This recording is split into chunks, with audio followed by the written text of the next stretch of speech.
Hello friends, and welcome back to my channel, or welcome if you are new. My name is Erin, and I know, another book haul. What are you doing, Erin?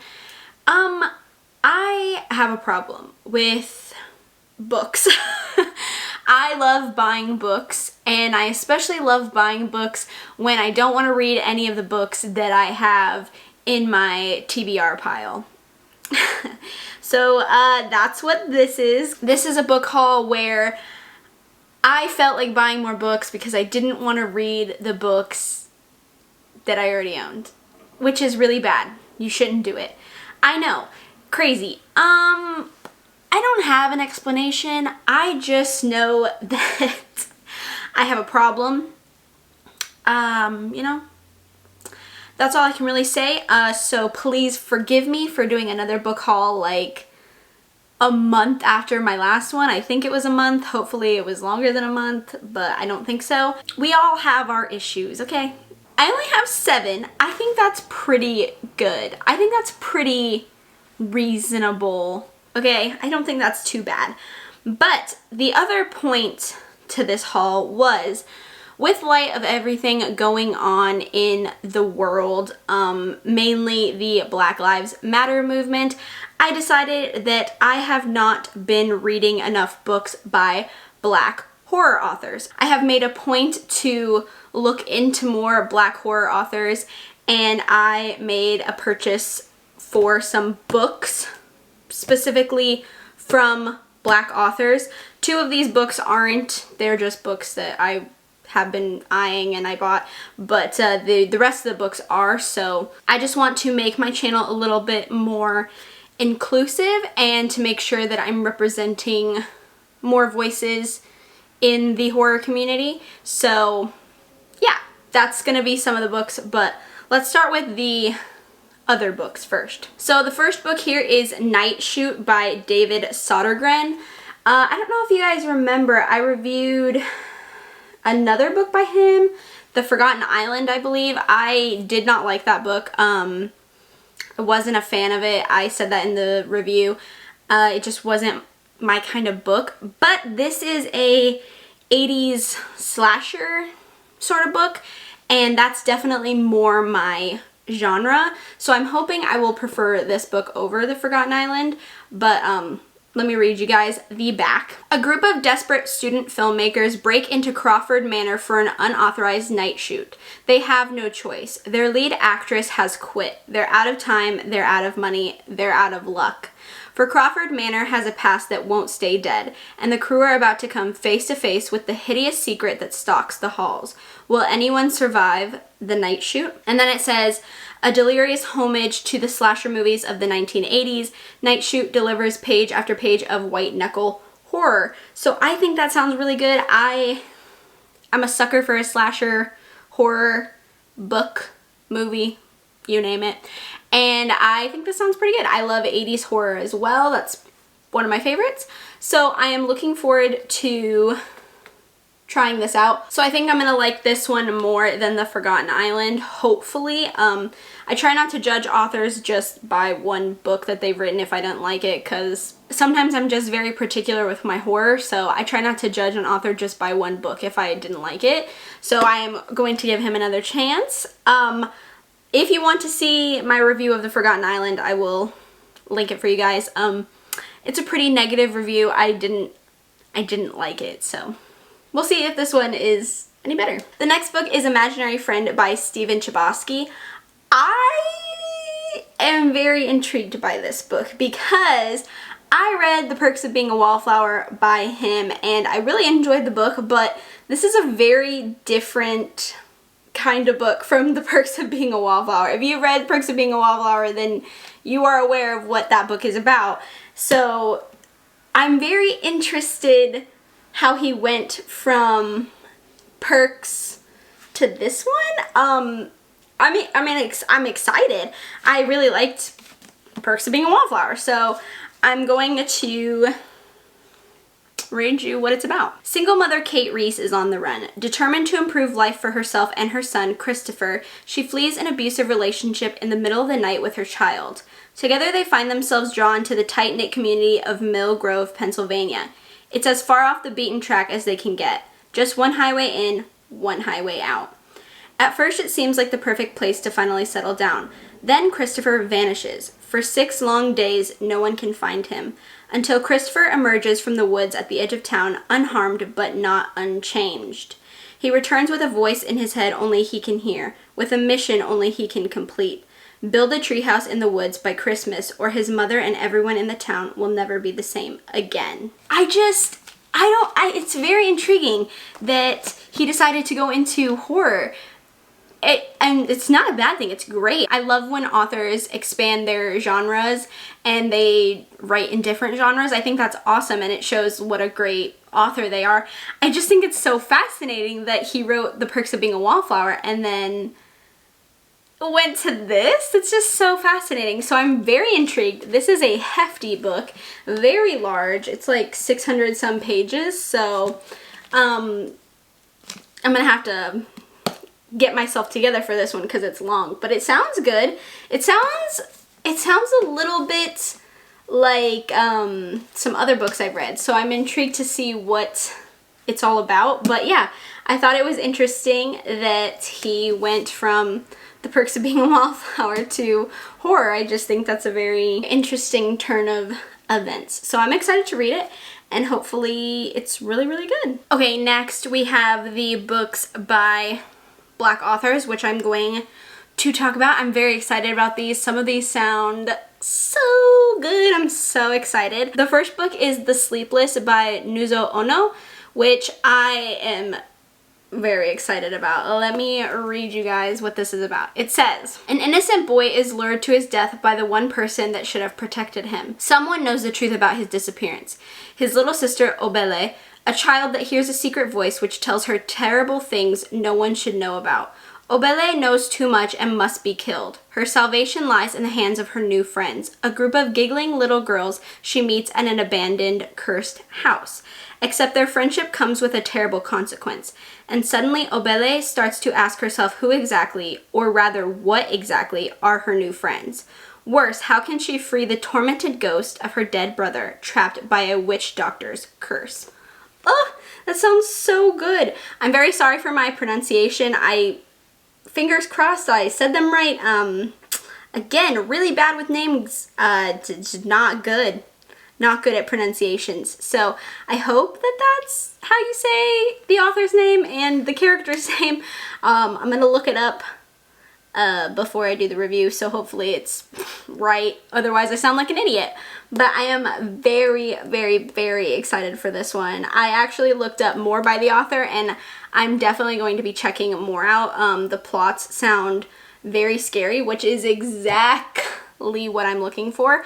I look for scary, so I'm hoping I found a new author that's going to scare the crap out of me. The next book is Cirque Berserk by Jessica Guess. Oh my gosh, my ring light is making it very hard to show the like shinier covers. This one sounds so good as well. I'm very, very excited. It says, the summer of 1989 brought terror to the town of Shadows Creek, Florida, in the form of a massacre at the local carnival, Cirque Berserk. One fateful night, a group of teens killed a dozen people, then disappeared into thin air. No one knows why they did it, where they went, or even how many of them there were. But legend has it they still roam the abandoned carnival looking for blood to spill. 30 years later, best friends Sam and Rochelle are in the midst of a boring senior trip when they learn about the infamous Cirque Berserk. Seeking one last adventure, they and their friends journey to the nearby Shadows Creek to see if the urban legends about Cirque Berserk are true. But waiting for them beyond the carnival gates is a night of brutality, bloodshed, and betrayal. Will they make it out alive, or will the carnival's past demons extinguish their futures?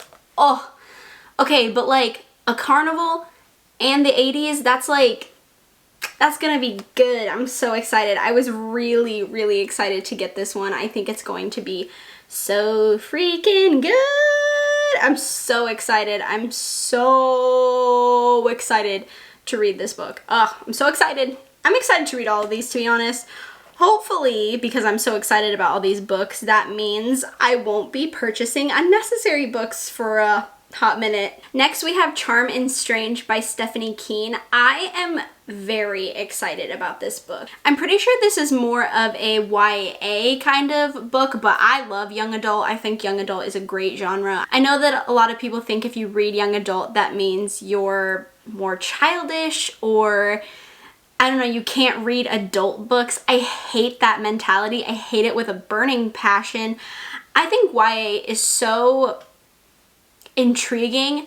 I found so many YA books that just, I don't know, they have such meaningful plots and meaningful ideas, and they just talk about really good topics, and I think it's important for the YA genre to have books like that. So I love YA. I know a lot of people don't, but I think it's a great genre, and I am more than happy to read a book in the YA genre. I love. It's won the William C. Morris Debut Award, so I think that's like really awesome. I'm pretty sure this book has like really good reviews. I'm very excited. But let me read you the back. No one really knows who Andrew Winston Winters is, least of all himself. He is part Win, a lonely teenager exiled to a remote boarding school in the wake of a family tragedy, the guy who shuts the whole world out no matter the cost, because his darkest fear is of himself. He is also part Drew, the angry boy with violent impulses that control him, the boy who one fateful summer was part of something so terrible it came close to destroying him. Sensitive yet confronting, unsettling, and utterly enthralling, unlike anything you have read before. I don't know, there's something about the plot that intrigues me. I don't know, I'm very interested to see. I've heard very good things about this book. I know I've said that a million times, but I've heard really good things. I'm very excited to read this. I might read this one first. I don't know. It sounds really good. I don't know. Let me know if you've read this. Let me know if you've read any of the books, because I want to know your guys' thoughts. But let me know if you've read this one, because this one, I think this one intrigues me the most, just because I don't quite know what I'm getting into with the plot. So let me know what you guys think. So my last two books are by the same author, because we'll talk about this in a minute. But this is Skins by Rath James White. Look at that. Very interesting cover. Yes, also, I mean, you know, skins. Yeah. Okay, let me read you the back. The hardcore punk scene in 1980s Philadelphia was legendary, and Mac and Jason were at the center of it all, going to shows and fighting Nazi skinheads. In the streets there is a new gang, the Unrest. They started as a hardcore band but became the center of those filled with hate and rage. The Unrest are here to clean the city of the queers and the lesser races. Fighting is no longer enough for Mac and Jason. Their enemy is becoming too strong and too eager to inflict the worst kinds of pain and death. To get the streets back, they must be willing to go further than ever before. Now they must be willing to kill. Ooh! I think this sounds so good. If I'm being honest, when I looked up books by Rath James White, I liked the idea of all of them. I just couldn't find all of them when I was purchasing my books. So I will be on the hunt for more, because they all sound interesting. The plots are very interesting. They sound very graphic. They sound very gruesome, which is something I'm always interested in reading more. I'm not a full lover of the gore and the gruesome in horror. I don't mind it. It doesn't bother me. It's not like I have like a super weak stomach and can't read it or anything like that. I just think horror doesn't need gore and gruesomeness to be fantastic, but I do think that some plots benefit from more gore than others. I think some plots really need that gore and that gruesomeness to be what they are. So I have a feeling that this book is going to need that, and it's going to rely on that gore and gruesomeness, which will be interesting. So I'm very excited. And the last and final book is The Resurrectionist by Rath James White. And this is actually a movie as well called Come Back to Me that I have seen. I have seen the movie Come Back to Me. I did not know it was based on a book, but I have seen the movie and I actually really liked the movie. I thought it was fun and interesting. So when I saw that Wrath James White had written the book that it was based on, I knew I had to pick it up because I did enjoy the movie. So let me read you what it's about. Ever since her new neighbor moved in, Sarah Lincoln has been having terrible nightmares. Last night, she dreamed that she and her husband were brutally murdered in their beds. This morning, she found bloody sheets in the laundry and bloodstains on her mattress.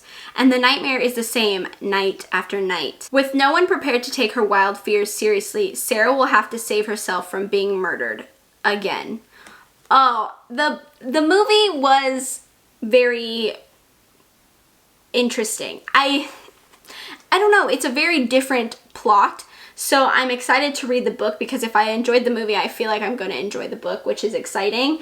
I had no idea that Come Back to Me was based off of a book. I don't know if I just never paid attention or if I never saw anything about it. I remember watching Come Back to Me on Netflix. I think it was on Netflix, so I wonder what's the difference is gonna be. That would make for an interesting video to compare and contrast the movie and the book. That would take a lot of effort on my part, but I don't know. Let me know if you guys want to see something like that. I think it would be fun to do videos about horror movies on my channel. I'm very picky about horror movies. I'm very picky. So I feel like a lot of people would be very irritated with me because I am not a fan of a lot of fan favorites. Don't get me wrong, I love the classics like Halloween, Friday the 13th, Nightmare on Elm Street. I'm not talking about those, I'm talking about recent horror movies. New horror movies have to be done a certain way for me to enjoy them. I feel like a lot of new horror movies fall short for me, but again, I'm very particular with what horror types I read and watch, so I feel like that would be stopping me from doing horror movie things on my channel. I just feel like people would get mad at me. And no offense, but I don't want the hate comments of people being like, you're an idiot, you don't know what you're talking about, you don't understand good horror, blah blah blah blah blah, you know? Or if I end up liking a horror movie that everyone hates, I feel like then people would come at me being like, you don't have good taste, blah blah blah. Yeah, I mean, don't get me wrong, I get some hate comments on my book reviews telling me I'm an idiot for not liking certain books, but it's a little different with horror movies, and I feel like the community would come at me and I'd just be like, geeks. So I don't know about the horror movie videos. I'm thinking about them. Not sure if I'm going to actually end up doing horror movie videos, but I might think about doing a comparing and contrasting video with the Resurrectionist versus Come Back to Me and maybe say which one I liked better or something like that. Let me know if you guys would want to see something like that. So it'll be up to you guys how many people actually want that versus how many don't. So, okay guys, that's it. That is my haul. I had a lot of fun showing you guys my book picks, the ones that I've recently bought. Again, I know I didn't need these. I don't know what to tell you guys. So this just means you guys will be looking forward to so many more book reviews from me and some exciting books coming your way. With that being said, let me know which book you would like me to review first in the comments down below, and maybe I will move it up for you guys. And yeah, guys, that's it for this video. If you enjoyed, please give me a thumbs up. It lets me know what kind of content you enjoy from me. Feel free to subscribe to my channel if you haven't already. We can become friends and talk about horror and books and makeup and all kinds of things. I do a lot on this channel, so hopefully there's something for everyone. And with that being said, I will see you guys in my next video. Bye!